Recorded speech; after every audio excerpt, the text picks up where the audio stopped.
Hello. Today we're here to talk about speech and language development for children birth to third grade. Let's first start off by learning the definition of each. Speech is the verbal production of language, whereas language is the conceptual processing of communication. Language includes receptive language, which is the understanding, and expressive language, which is the ability to convey information, feelings, thoughts, and ideas.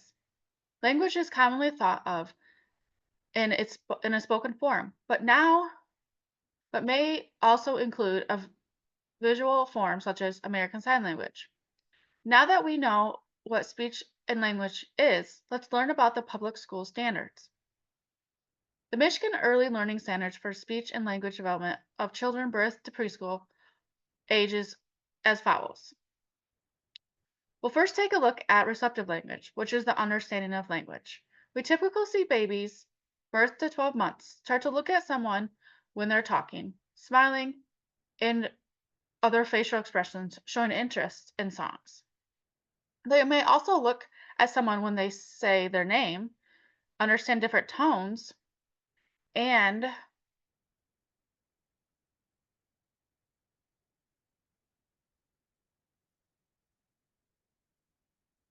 they may also look at someone when they say their name, understand different tones of voice, and respond to gestures.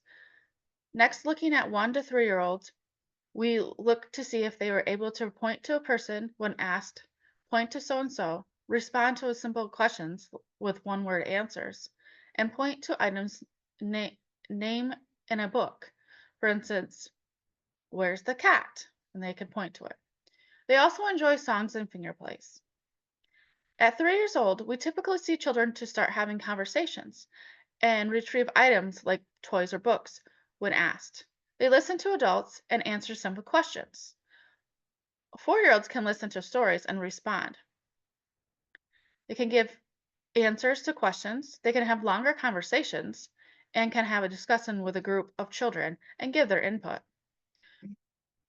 Preschool ends for children around 5 years old. Before going off to kindergarten, children have longer attention spans, respond to more complex questions, pays more attention to details in books, and gives their own perspective when talking in a group. Expressive vocabulary is the next part of speech and language. Expressive language is when children are able to communicate using understandable language skills such as sounds, gestures, signs, and words. We continue to listen we continue looking at listening and speaking standards for Michigan children 5 years to 3rd grade. For each grade level, the expectation is for children to follow rules, have conversations with multiple exchanges, describe and recall events, and speech is understood. As they grow older, will ask questions to clear up any confusion they may have, produce complete sentences, provide input and ideas in conversations.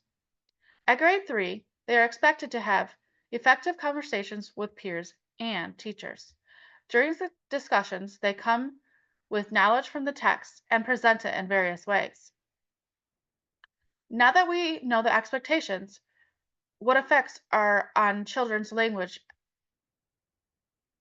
on their speech and language listening abilities?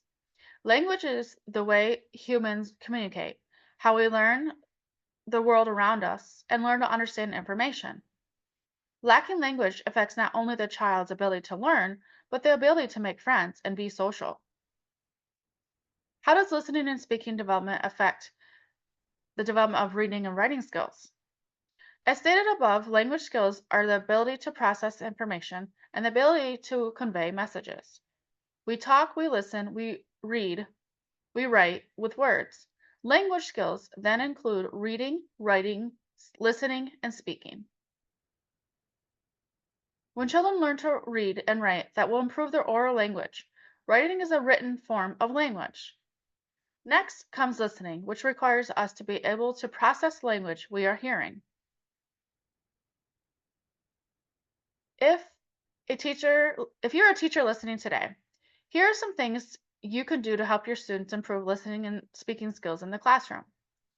First, make sure you set the expectations with your students. When you're talking as the teacher or a peer is talking or answering a question in front of the group, that the students are listening and they're focused on the speaker.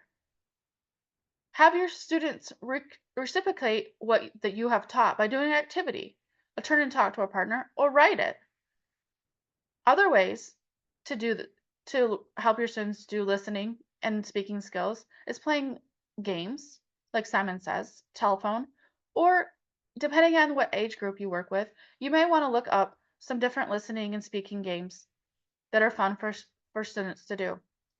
A good time to do this would be like indoor recess, or um, at the end of the day, if you have some extra time, or whenever the kids are feeling squirrely, fit in these little games. The other way to help with listening and speaking skills is doing cooperative learning. Coop- Cooperative learning is a way for students to learn in peer groups to encourage learning.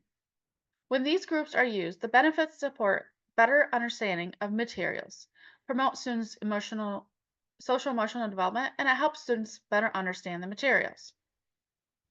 Lastly, we are going to discuss the effects of dyslexia on listening and speaking skills. Dyslexia is often defined as a language-based reading disability. Children suffer from dyslexia when will have trouble processing language. They may have a low vocabulary, difficulty processing information, following the rules of language, and producing some sounds of words. When you learn one of your students has dyslexia, you can use these strategies to help your students be successful. You can include multisensory learning by using things that they can touch, like sand. Use sand for writing.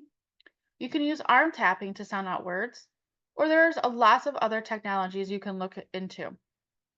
Depending on what age your students are, depends on what techniques or technology you can use.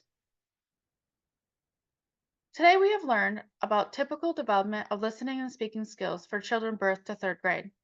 We looked at the state of Michigan standards, the effects of delays, and in the influence of reading and listening skills. Lastly, we went over strategies on how to work with children in your classroom experiencing signs of delay or dyslexia. Thank you for attending today. Have a great day.